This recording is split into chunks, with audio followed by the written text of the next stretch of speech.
Selamat berjumpa lagi dalam sesi taklimat mengenai keadaan dan kedudukan COVID semasa di Sabah. Dan berikut ialah laporan harian kita mengenai status jangkitan COVID di Sabah.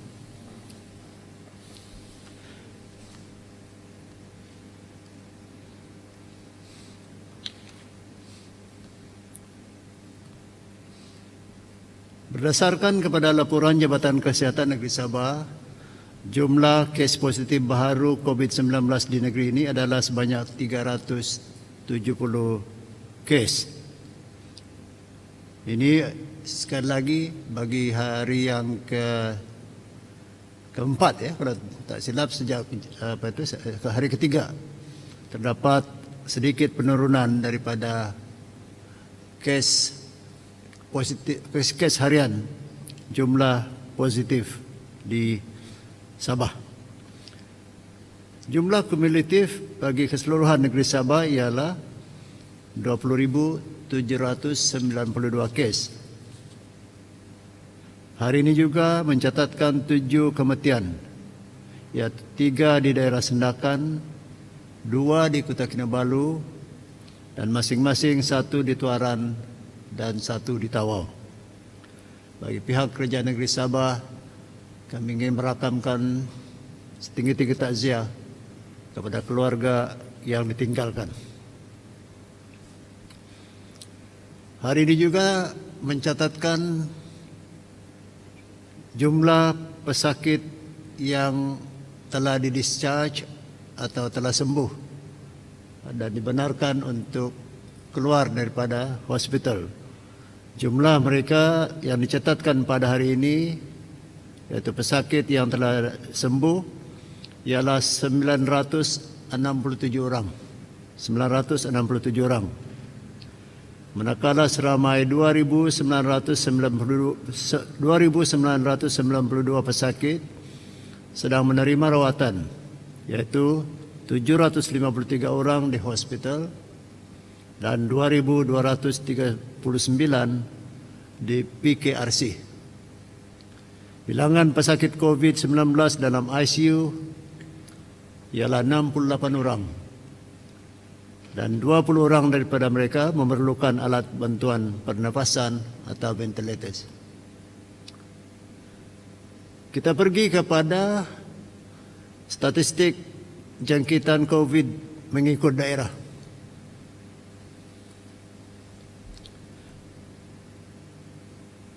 Kota Kinabalu 118 dengan 2 kematian, Sendakan 59 dengan 3 kematian, Tuaran 52 dengan 1 kematian, Tawau 42 dengan 1 kematian, Kota Belud 26 orang, Keningau 19 orang, Lahadatu 15, Pinampang 8, Putatan 8, Telupid 4, dan begitu juga Kudat iaitu 4, Papar dan Kota Merudu serta Pitas masing-masing mencatatkan 3 kes baharu,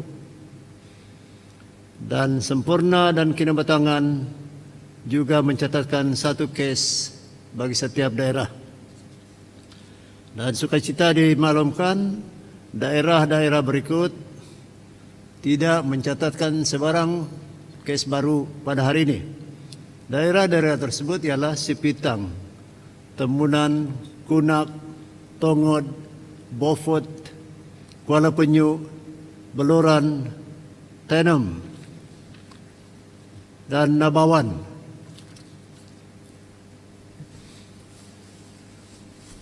Jadi jumlah kes hari ini ialah sekali lagi 370, tapi terdapat 7 kematian dan juga 2 kluster baru telah dilaporkan pada hari ini. Kunak juga, daerah Kunak bertukar daripada zon merah ke zon jingga hari ini. Seperti mana yang saya nyatakan tadi, terdapat 2 kluster baru, yaitu kluster Nombak di daerah Kota Kinabalu sebanyak 8 kes dan kluster Nahaba di daerah Kota Belud sebanyak 25 kes. Daripada 37 kes positif COVID hari ini, sebanyak 131 kes atau 35.4% adalah dari daerah Tawau, Kota Kinabalu, Tuaran dan Sendakan yang berpunca dari saringan kontak rapat. Selebihnya, yaitu 239 kes adalah daripada lain-lain kategori. Jumlah kapasiti katil di hospital COVID-19 adalah sebanyak 980 katil. Sementara di pusat kuarantin dan rawatan berisiko rendah atau apa yang dipanggil sebagai PKRC adalah sebanyak 8.583 katil, menjadikan keseluruhannya jumlah katil 9.563 katil. Secara keseluruhan, penggunaan katil pada hari ini ialah 31.29%.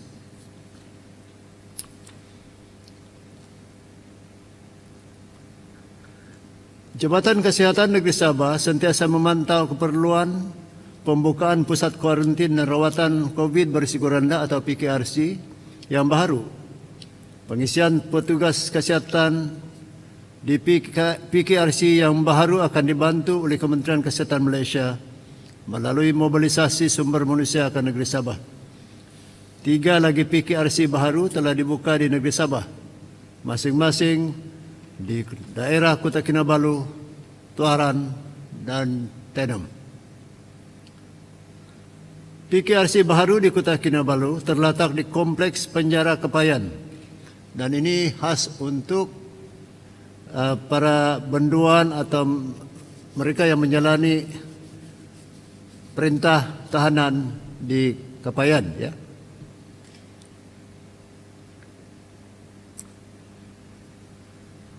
Dia mempunyai 120 katil. Manakala di daerah Tuaran pula terletak di Dewan Jabatan Sukarelawan Malaysia atau RELA yang boleh memuatkan 60 katil. Bagi daerah Tenom, ia terletak di Dewan Masyarakat Tenom yang boleh memuatkan 48 katil. Pembukaan PKRC baru ini harap dapat menampung pertambahan pesakit di daerah-daerah yang terlibat. Secara keseluruhannya, Sabah sekarang mempunyai 34 buah PKRC, yaitu 20 di bahagian pantai barat dan 14 di bahagian pantai timur.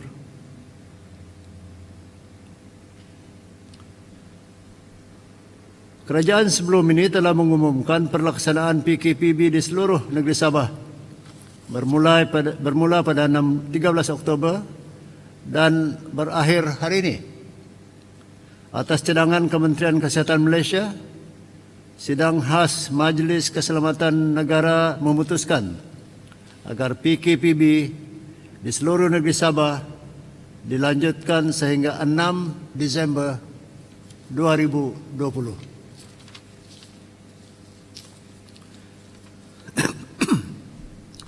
Kerajaan juga sebelum ini telah melaksanakan PKPD di Pangsapuri Mutiara Kasih dan Taman Khazanah Indah di Lahadatu mulai 13 Oktober sehingga 26 Oktober yang kemudian dilanjutkan sehingga hari ini atau 9 November. Mengikut Jabatan Kesihatan Negeri Sabah, berdasarkan penilaian risiko yang dijalankan oleh Kementerian Kesihatan Malaysia, masih terdapat peningkatan kes positif di kedua-dua lokaliti ini. Atas nasihat Kementerian Kesihatan Malaysia, Sidang Khas MKN melanjutkan lagi PKPD di Pangsapuri Mutiara Kasih dan Taman Khazanah Indah Lahadatu selama 14 hari bermula pada 10 November hingga 23 hari bulan November ini. Sidang khas MKN hari ini juga mendengar pembentangan oleh MKN Sabah berkenaan dengan situasi semasa di COVID-19 di Kampung Sabah Baru, Lahadatu. PKPD ini atas nasihat serta penilaian risiko yang dijalankan oleh KKM, sidang khas hari ini bersetuju melaksanakan PKPD di Kampung Sabah Baru, Lahadatu berkuat kuasa 10 November hingga 23 November. PKPD ini akan melibatkan 700 buah rumah dengan bilangan penduduk seramai 3.917 orang. SOP PKPD ini sama seperti yang diumumkan sebelum ini. Walau bagaimanapun kedai runcit dibenarkan beroperasi daripada jam 6 pagi hingga jam 6 petang. Pasar dibenarkan beroperasi selama 2 kali seminggu. Bermula daripada 6 pagi hingga 2 petang bagi memberi peluang kepada penduduk membeli barang keperluan asas. Selain itu, seorang wakil daripada setiap keluarga dibenarkan untuk keluar daripada kawasan PKPD untuk mengeluarkan duit daripada mesin ATM.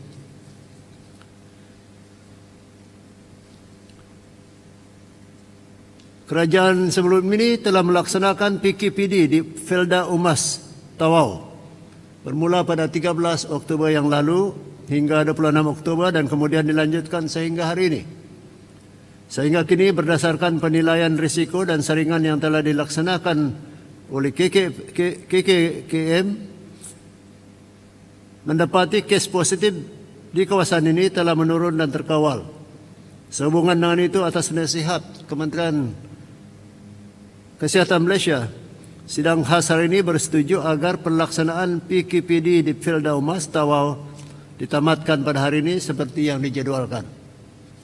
Walau bagaimanapun, lokaliti ini masih tertakluk kepada Perintah Kawalan Pergerakan Bersyarat atau PKPB seluruh negeri Sabah yang sedang berkuat kuasa. Sukacita juga dimaklumkan Amanah Ikhtiar Malaysia atau AIM telah memberi sumbangan kepada Kerajaan Negeri Sabah untuk bantuan kepada kepada tabung COVID sebanyak RM50,000. Dan pengerusi AIM Malaysia telah pun menyerahkan cek bagi jumlah RM50,000 kepada saya pada petang hari tadi. Bagi pihak Kerajaan Negeri Sabah, saya ucapkan terima kasih kepada AIM yang dipengerusikan oleh Datuk Seri Laji mungkin di atas sumbangan RM50,000 tersebut, dan kita berharap lebih ramai badan bukan kerajaan, badan berkanun, syarikat-syarikat perniagaan dan orang-orang perseorangan tampil ke hadapan untuk memberi sumbangan. Agihan bantuan bakul makanan atau apa yang dipanggil sebagai food basket kepada golongan sasar berjalan lancar sehingga hari ini sebanyak 150,763 bakul makanan telah pun diagihkan. Berikut ialah laporan Sekatan Jalan Raya dan Penguatkuasaan Perairan Sabah, sanitasi serta hebahan umum oleh Jabatan Penerangan. Sebanyak 66 Sekatan Jalan Raya telah dilaksanakan yang melibatkan pemeriksaan 40,261 kenderaan. Daripada jumlah tersebut, 170 buah kenderaan telah diarah berpatah balik, manakala 43 kompaun dikeluarkan atas kesalahan melanggar SOP COVID. PDRM juga telah melaksanakan 64 hebahan melalui kereta peronda. Kadar pematuhan penduduk terhadap SOP ialah 97%. Dan ucapkan tahniah kepada rakyat Sabah di atas tahap pematuhan yang saya anggap tinggi. Penguatkuasaan SOP turut dijalankan di perairan laut negeri Sabah oleh pasukan polis marin yang melibatkan 33 pemeriksaan di kawasan pantai timur dan 23 pemeriksaan di perairan Kota Kinabalu dan Labuan. Jabatan Bomba dan Penyelamat Sabah pula telah melaksanakan sanitasi di 4 premis di 3 buah daerah, yaitu Sendakan, Tawau, dan Tuaran. Hibahan umum oleh Jabatan Penerangan Sabah melalui program mereka Info on Wheels mengenai pematuhan SOP, amalan 3W, mengelakkan 3C, dan pembudayaan norma baharu telah dilaksanakan di 126 lokasi di 18 buah daerah. Hibahan dibuat dalam 4 bahasa, yaitu bahasa Malaysia, bahasa Mandarin, bahasa Kedazan, dan juga bahasa Bajau. Akhirnya, saya harap kerjasama daripada semua pihak akan berterusan untuk membolehkan kita memutuskan rantaian penularan COVID-19 dengan mematuhi semua SOP yang berkuat kuasa dan mengamal norma baharu dalam kehidupan sekalian.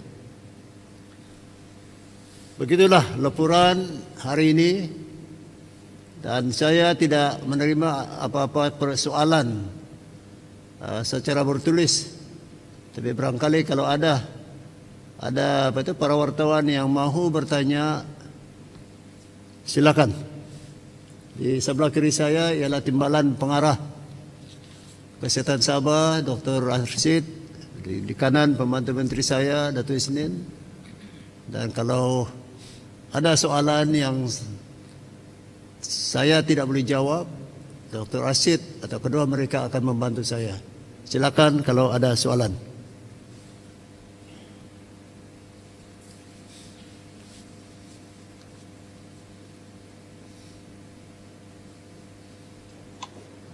Good evening, Datuk Sri. Yes. Hi, this is Julia from Malay Mail. Yeah, Julia. The numbers are quite significantly lower than it's been recently. Is this due to a lower number of screening cases or results, or is this generally the pandemic is settling down? That's question one. Question two, there's been talk of an EMCO for the whole state of Sabah. Any update on this? Thank you. What's the second limb of your question, please, Julia? There's talk, I think it was last Saturday, there was talk of an EMCO for the whole state of Sabah. Thank you. I understand it. I think the number that appears today is what KMM has actually predicted, in the sense that their strategy is working. But nevertheless, I think we cannot take for granted that things are getting well. I think ultimately, if we want the number to continue to drop, I think everybody needs to cooperate. I mean, a lot of self-discipline is important. We need to comply with all the SOP. And I really hope, and I think let us hope that the number will continue to drop significantly in the next few days. The second question was that the idea of MCO was being toyed around. I'm not saying that it was to be implemented. What I'm saying is that it was one of the options. I mean, remember we are looking at a number that is extremely high.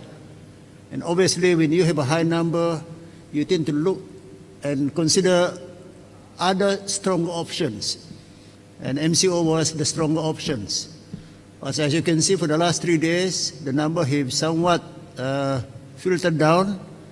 And we believe, as I was saying just now, that the current strategy of the Health Ministry is working, and it should be given an opportunity to further, there should be a reasonable time for it to continue working. And we'll take it from there. Thank you. Thank you, Datuk Sri.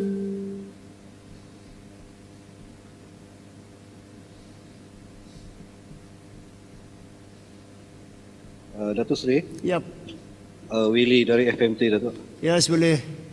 Boleh, Jun. Ya, saya mau tanya berkenaan dengan PKRC ni, Datuk. Ya. Yang 3 PKRC baru dibuka tu dibuka hari ini kah? Yang di KK, Tuaran dan juga Tenom. Ya, ya. Dibuka hari ini. So, sebab kalau diikutkan statistik, Tenom tidak mencatat sebarang kes hari ini, Datuk. Jadi, kenapa dibuka Dia PKRC? dibuka di Tenom bukan bermakna untuk orang Tenom saja. Ya, kita juga Tenom tu tidak jauh daripada Keningau. Dan Keningau adalah satu kes pada masa dahulu yang sedikit mencatatkan statistik yang tinggi, walaupun dia sekarang sudah berkurangan. Jadi itu satu. Kedua ialah availability, kemudahan bangunan.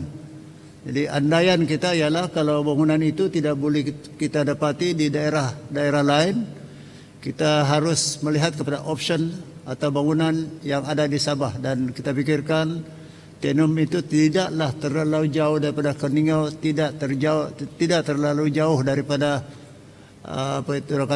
Tambunan sebenarnya. Jadi dia lebih berfungsi sebagai pusat regional ataupun kawasan yang boleh digunakan oleh pelbagai daerah kalau perlu. Ya.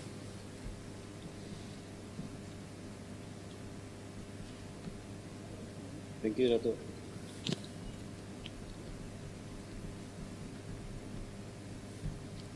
Halo Datuk, Ya. dari Sinar Harian Datuk. Ya. Datuk, yang hari itu Datuk cakap sebelum diputuskan untuk melanjutkan PKPB, ada cadangan untuk melonggarkan sedikit SOP. So setakat ni ada tidak kita dapat longgarkan atau macam mana? Weh, pandai kamu kasih ingat siapa yang sebenarnya itu adalah salah satu daripada perkara yang kita bincang dan sedang kita bincang sebenarnya. Kita masih dalam peringkat penelitian, ya, dengan mengambil kira statistik yang kita lihat perkembangan status COVID ini, dan mudah-mudahan dalam 2-3 hari ini kita akan mengumumkan kalau ada keperluan untuk perlonggaran kepada SOP yang berkuat kuasa, insyaallah. Ya. Okey Datuk, thank you. Ya.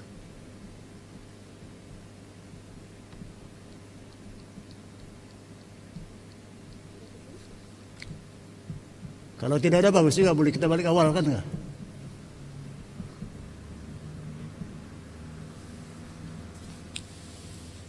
So apapun, kalau ada soalan-soalan lain yang saya tidak dapat jawab pada hari ini, seperti biasa saya terbuka untuk menerima soalan WhatsApp daripada semua para pengamal media.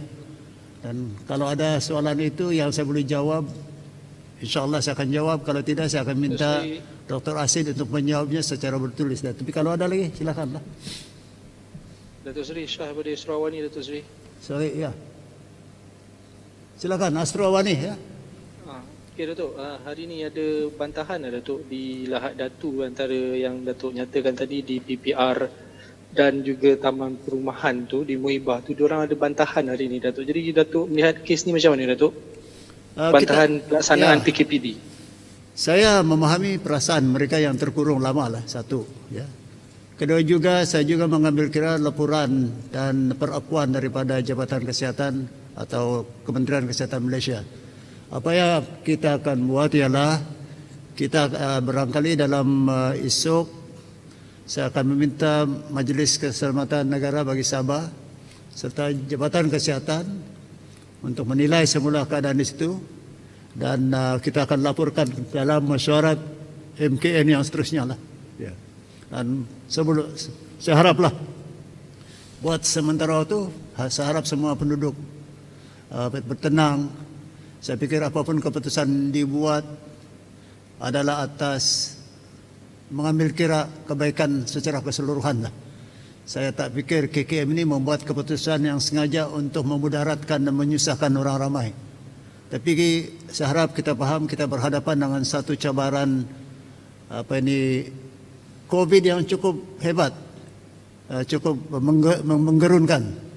Dan Sabah masih merupakan negeri yang paling banyak terkesan dengan penularan COVID ini. Dan buat sementara waktu, kita akan mengambil kira kebaikan secara keseluruhan lah. Saya pikir apapun keputusan dibuat adalah atas mengambil kira kebaikan secara keseluruhan lah. Tapi saya harap kita faham kita berhadapan dengan satu cabaran COVID yang cukup hebat, cukup menggerunkan. Dan Sabah masih merupakan negeri yang paling banyak terkesan dengan penularan COVID ini. Dan buat sementara waktu, kita menunggu penilaian semula daripada pihak yang berkenaan. Saya harap semua penduduk bersabar. Ya. Ya, Datuk Seri, ada satu lagi Datuk Seri nak tanya berkenaan dengan backlog case. Setakat ni dia punya status tu di mana sudah Datuk Seri? Setakat ini kita tidak menerima sebarang backlog case atau case yang tertunggak lah. Jadi andaian saya ialah case yang dilapor sekarang adalah case yang terbaru lah. Ya. Baik Datuk Seri, terima kasih. Terima kasih. Ya. Datuk, Ya.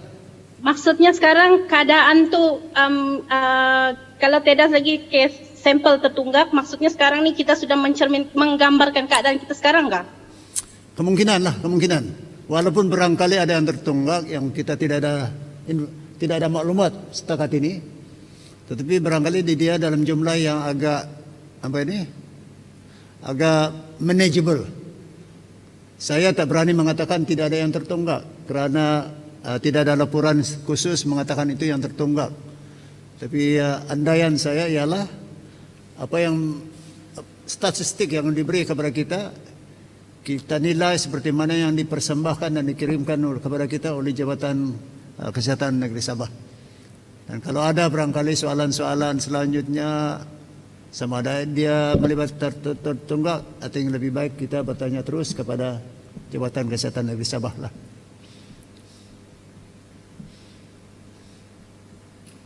Okey Datuk. Okey.